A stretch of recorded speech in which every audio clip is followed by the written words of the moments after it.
সেই গ্রামে রমেশ নামে এক চাষি বসবাস করত।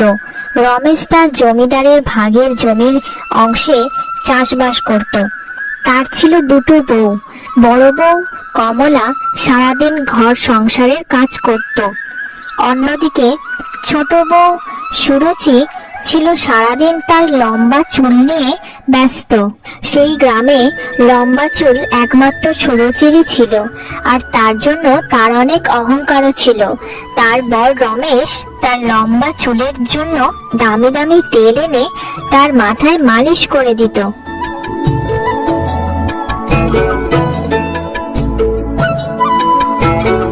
বাবা দিদি, তুমি সারাদিন সংসারের কত কাজ করো। সেই ভোরবেলায় উঠে পুকুর থেকে জল আনতে গেলে, তাই তো বলি তোমাকে খুঁজে পাচ্ছিলাম না কেন। হ্যাঁ সুরুচি, কি আর করব, তোমার মতো তো আমার এত লম্বা ঘন চুল নেই, তাই তার পেছনে যত্ন আর সময় কোনোটাই আমাকে নিতে হয় না। কেন গো দিদি, আমার এই লম্বা ঘন চুল যা এই পাড়াতে কারণ নেই, সেই জন্য বুঝি তোমার হিংসা হয়? আর হিংসা হবে নাই বা কেন? আমাদের দুজনের বর যে আমাকেই বেশি ভালোবাসে, আমার এই লম্বা ঘন চুলের কত যত্ন নেয়। না না সুরুচি, আমি সে কথা বলতে চাইনি। আমার কথা হলো, আমার চুল অত তোমার মতো ঘন নয় আর লম্বা নয়, তাই এই চুলের পেছনে কোনো যত্ন বা সময় আমার আলাদা করে দিতেও হয় না। সেই সময়টুকু আমি সংসারের কাজ করি, সংসারে সবার রান্না করে দিই, সংসারের সমস্ত কাজ একা হাতে করি। সবাই আমাকে যেটুকু ভালোবাসেছে তাতেই আমি খুশি হয়েছি। বুঝলি সুরুচি, এই গ্রামে সবাই তোমার চুলের কত প্রশংসা করে। আমার তো খুব গর্ব হয়, এমন সুন্দরী একটা বউ পেয়েছি যার এমন ঘন লম্বা চুল গ্রামের আর কোনো বাড়িতে নেই।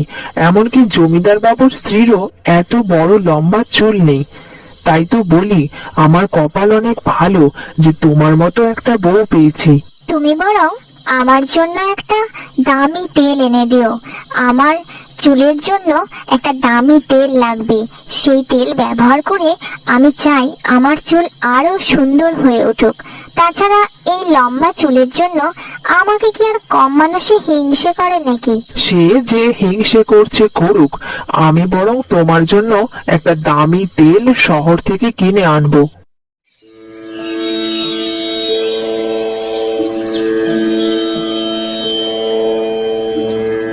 এইভাবে যদি চলতে থাকে আমাদের খাওয়া পড়া সব বন্ধ হয়ে যাবে। আমাদের ছেলে রমেশ সারাদিন ওর ছোট বউ সুরুচির চুল নিয়ে আর চুলের যত্ন নিয়ে ব্যস্ত থাকে। তা তুমি ঠিকই বলেছ গিন্নি। কোন রকমে জমিদারের জমিতে একটা কাজ খুঁজে দিলাম ছেলেটার জন্য। তা ছেলে দেখছি এখন সারাদিন ছোট বউয়ের সাথে সময় কাটাচ্ছে, জমিতে চাষবাস করার নামও নেই। হ্যাঁ, আর সব ওই লম্বা চুলের জন্য। ওই জন্যই তো আমাদের ছেলে রমেশ সারাদিন নিজের রোজগারের টাকা দিয়ে দামি দামি তেল কিনে সুরুচির চুলে লাগাচ্ছে। কি যে বিপদে পড়লাম।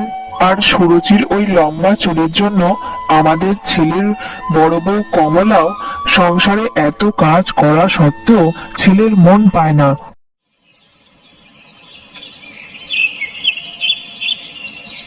ও মা, তুমি এখানে এখনো বসে আছো? আমি যে বলেছিলাম আমার এই লম্বা চুলের জন্য একটা দামি তেল এনে দিতে। সবচেয়ে দামি তেলটা আমার চাই, যাতে আমার চুলটা আরো সুন্দর আর লম্বা হয়ে ওঠে।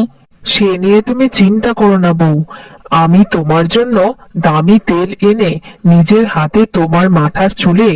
কি ব্যাপার রাজু, আজ আমাকে এখানে ডেকে পাঠালে যে? বলি কিছু কথা আছে নাকি? ওদিকের খবর ভালো নেই রমেশ। জমিদার বাবু মনে হয় তোমাকে আর কাজে রাখবে না। তুমি কোনোদিনই মাঠের কাজে যাও না, ঘরেই সারাদিন থাকো। তাই জমিদার বাবু খবর পাঠিয়েছে তোমাকে চাষের কাজে আর নেবে না। সে কি বলছো রাজু? আমার চাষের কাজটা বন্ধ হয়ে গেলে আমার সংসারটা চলবে কি করে? হায় হায়, সবই আমার দোষ। বইয়ের ওই লম্বা চুলের যত্ন নিতে গিয়ে আমি আমার নিজের কাজ থেকেই সরে গেছি। তোর আর কোনো ক্ষমা নেই রমেশ, অনেক সহ্য করেছি। প্রায় দিনই আমার জমির কাজ ফেলে দিয়ে তুই ঘরে বসে থাকিস। তোকে আমি কোন বিশ্বাসে আমার জমির কাজ দেব? আমাকে ক্ষমা করে দিন কর্তামশাই, আমার বড় ভুল হয়ে গেছে। আমি আমার বউয়ের লম্বা চুলের জন্য অনেক অহংকার করেছি, তার ফল আমি হাতে নাতে পারছি। ক্ষমা? আর তোকে কখনোই না। আমি আমার কাজের ব্যাপারে যথেষ্ট সচেতন। যে সমস্ত চাষিরা মনোযোগ দিয়ে কাজ করে তাদেরই নেব, আর কাউকে না।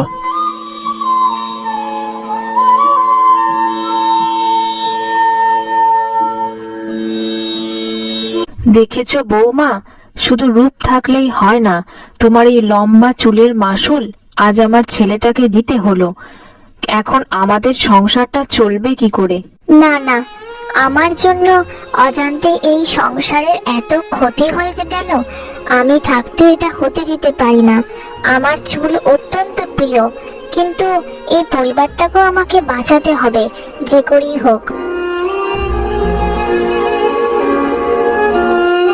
না না না, কোনো কথা নয়, অনেক হয়েছে। আমার এই ছেলে মানুষের স্বভাবের জন্য আমি অজান্তেই এই পরিবারের বিপদ ডেকে এনেছি। আমার এই লম্বা চুলের যত্ন নিতে গিয়ে তুমি তোমার কাজ হারিয়েছ। এতে তোমার কোনো দোষ নেই বউ, আমার যা কপালে ছিল তাই হয়েছে। চাষবাসের কাজ হবার ছিল না, তাই হয়নি।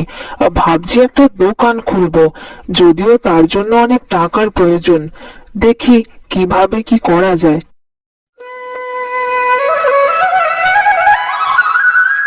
এক সপ্তাহ হয়ে গেল, আমার রমেশ অনেক জায়গায় দোকানটা খোলার জন্য লোকের কাছে ধার চেয়েছিল, কিন্তু এই গ্রামে ওকে কেউই ধার দেয়নি, কারণ ও বাদ দিয়ে এই গ্রামে সবাই চাষের কাজ করত। দেখুন মা, আমার জন্যই যখন এটা হয়েছে, সুতরাং আমি চেষ্টা করব এই বিপদ থেকে এই পরিবারকে উদ্ধার করার। জানি না ছোট বৌমা তুমি কিভাবে সব করবে, আর যাই হোক, যেভাবেই হোক, ভগবান যেন আমাদের সহায় হয়।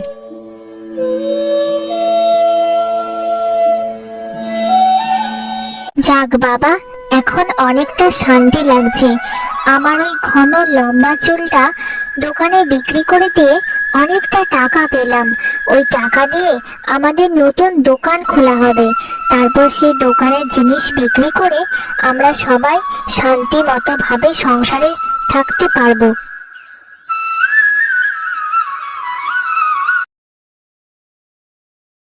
Get extra benefits on your first order.